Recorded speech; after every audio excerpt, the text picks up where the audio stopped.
Okay, the simultaneous close.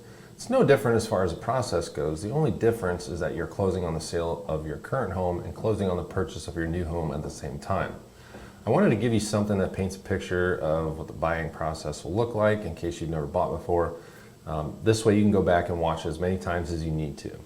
If you're receiving this video, then that means we have already had our first communication and most likely already filled out the online application. This is where we spoke about your goals and timelines as well. The next step in the process would be the pre-approval portion.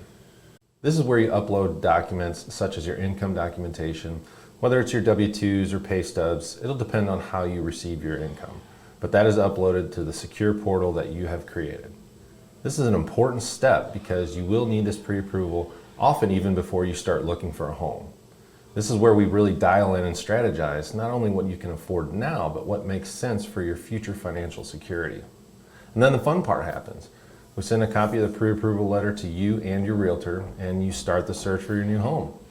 Once you get an offer and accepted, your agent will send me the contract, and that ultimately has the price you're going to pay for the home, as well as the terms, which could be something like the seller is to leave the pool table in the basement, or the seller to pay $1,000 towards buyer's closing costs, something like that. Lastly, it will determine our timelines, which per the contract are very important that we meet those deadlines. Usually the close date is about 30 days out from when the seller is accepted. We can push that up depending on how good our documentation is, which will also make you more competitive when making an offer. Next step is where you will receive some disclosures to sign off on. This is where you will first be able to review some numbers of what the loan will look like. Keep in mind as the process goes along, we start broad and we work down to more finite numbers. Numbers are always going to change as we narrow down our focus and get you closer to the closing table.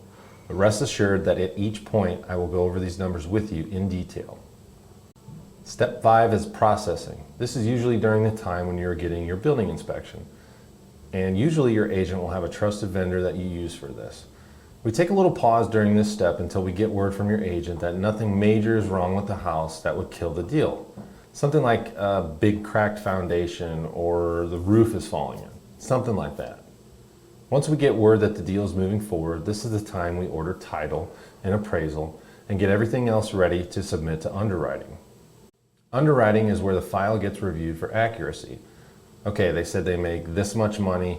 Does it match up with their pay stubs or their tax returns? Once everything is reviewed, this is where you get the loan commitment. Basically, all that means is that we're giving you our word that you're good to go for this loan. Final docs are requested, and maybe we need something like updated pay stubs or updated credit report or something to that nature before we get to final approval. Somewhere between 5, 6, and 7 is where we lock your loan. At this point, you'll receive what's called a locked loan estimate.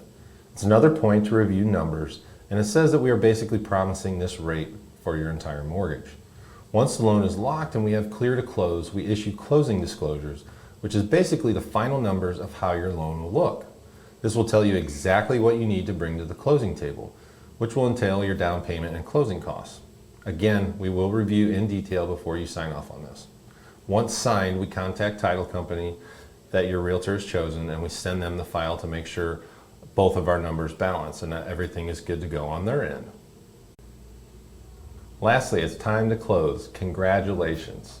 You will sign the documents first to close the sale of your current home, and then the funds from that will be used to purchase your new home.